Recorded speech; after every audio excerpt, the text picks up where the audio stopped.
ఓం నమః శివాయ శ్రీమాత్రే నమః. మిత్రులకి శ్రీభిలాషులకి అలాగే నేను ఇంతగా ఆదరిస్తున్న యూట్యూబ్ ప్రేక్షకులందరికీ కూడా పేరు పేరు ధన్యవాదాలు.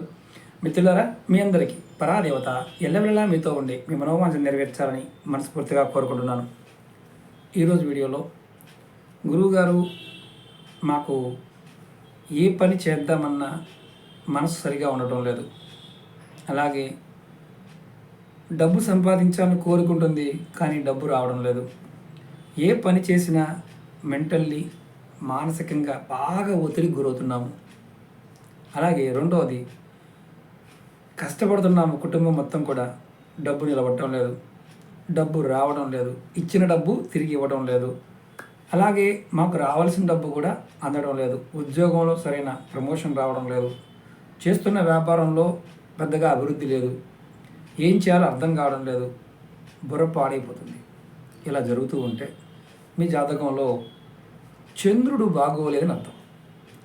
ఎవరైనా సరే జాతకరీత్యా చంద్రుడు గనక బాగోగినప్పుడు మానసిక ఒత్తిడితో పాటు ఫైనాన్షియల్గా కూడా గొప్ప అవకాశాలు రావు. చంద్రుడిని బలపరుచుకోవాలి.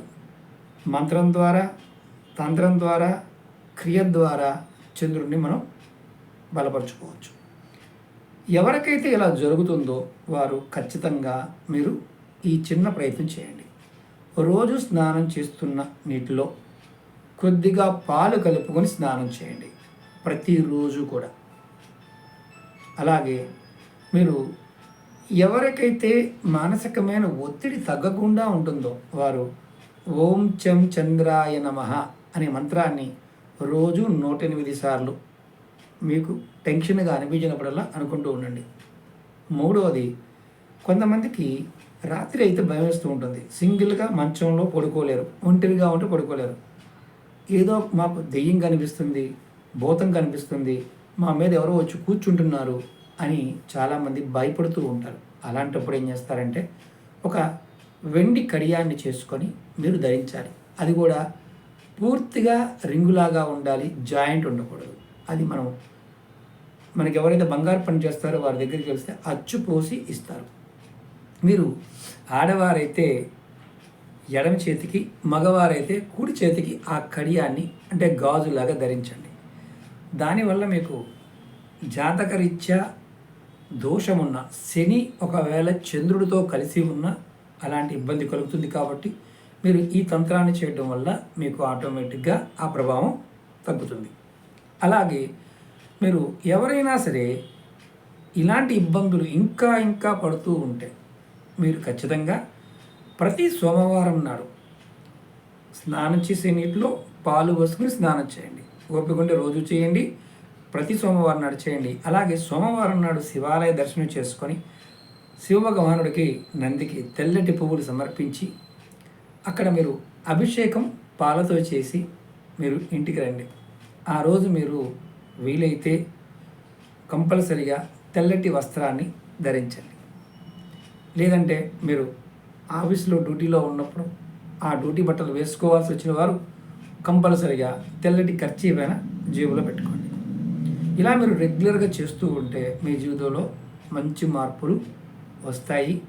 మానసికమైన ఒత్తిడి తగ్గుతుంది. లక్ష్మీదేవి యొక్క అనుగ్రహంతో లక్ష్మీ యోగం కూడా కలుగుతుంది. ఇప్పుడు రెండవది, ఎంత చేసినా ఎంత కష్టపడినా డబ్బు నిలబడటం లేదు. అలాగే ఏదో ఒక సమస్య వచ్చి డబ్బు ఖర్చు అయిపోతుంది. ఇంటిలో ఎవరికో ఒకరికి నెల మెడికల్ ఖర్చు అవుతూనే ఉంది. దేనివల్ల అర్థం కావడం లేదు. అలాగే చేయబోతులని డబ్బులు తీసుకొని డబ్బులు మాకు తిరిగి ఇవ్వడం లేదు. అలా ఎందుకు జరుగుతుందో తెలియడం లేదు. అలాగే ముఖ్యంగా డబ్బుని దాయడానికి మేము ప్రయత్నం చేస్తే డబ్బు దాయలేకపోతున్నాం. అలాగే వ్యాపారం చేస్తున్నాము, చాలా డబ్బు వస్తుంది, కానీ వచ్చిన డబ్బు నిలబడటం లేదు. కారణం తెలియటం లేదు. ఉంగరాలు ధరించాము, హోమాలు చేశాము, గుడుల చుట్టూ తిరుగుతున్నాము, మీరు చెప్పినవన్నీ చేస్తున్నాం, అయినా మాకు ఫలితం రావడం లేదు అనేవారికి ఈ పరిహారం. మీరు ప్రతిరోజు కూడా మీ కులదైవానికి గన్నేరు పువ్వులు, మందార పువ్వులు. ఇక్కడ మళ్ళీ అనుమానం వస్తుంది. గన్నేరు ఏ కలర్ అయినా పర్వాలేదు, మందారం ఏ కలర్ అయినా పర్వాలేదు. అందులో ఎర్రటి పువ్వులు ఉంటాయి, తెల్లటి ఉంటాయి. మీకు అందుబాటులో ఎరుపు ఎక్కువగా దొరికాయనుకోండి, ఎరుపునే వాడండి. మీ కులదైవానికి మీరు ఈ పువ్వులు పెట్టి దీపారాధన చేసి మనసులో ఉన్న సమస్యలన్నీ చెప్పుకొని, నాకు ఈ సమస్యల నుండి బయటపడాలి అని మనస్ఫూర్తిగా కోరుకొని మీ కులదైవానికి, ఇష్టదైవానికి చేయండి. ఇలా చేస్తూ ఉంటే మీకు 18 రోజుల నుండి 45 రోజుల లోపు మీరు ఏదైతే మనసులో కోరిక చెప్తున్నారో, సమస్య ఉందో, ఆ సమస్య ఆర్థికమైందైనా, మానసికమైందైనా, కుటుంబపరమైన విషయమైనా సరే ఖచ్చితంగా సమస్య నుంచి బయటపడతారు. ఇది రెండవది. మూడవది, ఇది రెగ్యులర్గా ప్రతి కుటుంబంలో ఎదురయ్యే సమస్య ఏంటంటే ఆకర్షణ కలగాలి.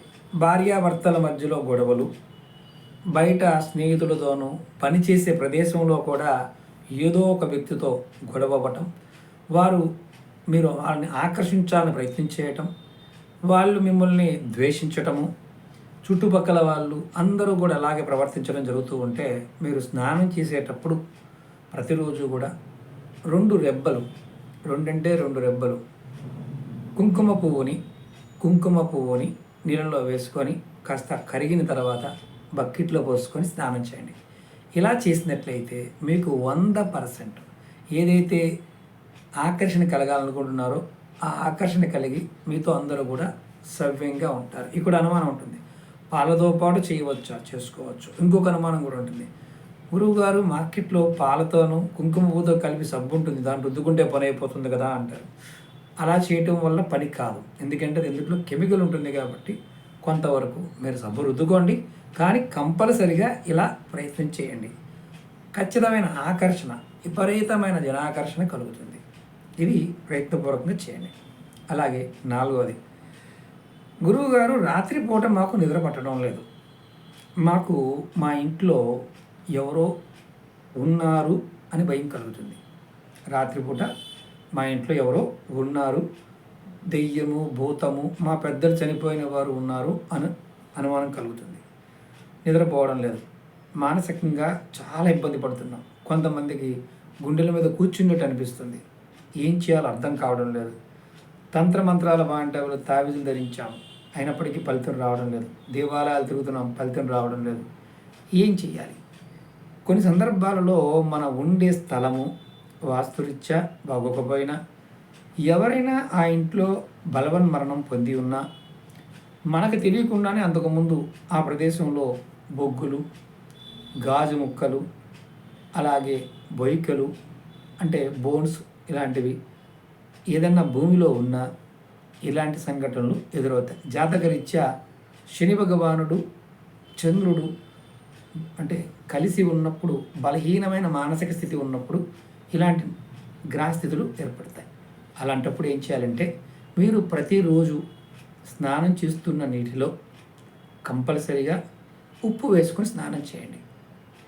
అలాగే ఇంటి లోపల 4 దిక్కుల్లో తూర్పు, పడమర, ఉత్తరం, దక్షిణం ఈ 4 దిశల్లో కూడా మీరు 1/2 కేజీ పట్టేంత గాజు బౌల్ తీసుకోండి. ఉప్పు పట్టాలి. అందులో కల్లుప్పు, దొడ్డుప్పు, రాతిప్పు, సముద్రపు ఉప్పు, మనం ఈ పరిభాషలో ఏదంటారో ఉప్పుని తీసుకొని ఆ ఉప్పుని ఆ గాజు బౌల్లో వేసి 4 దిక్కుల్లో పెట్టండి.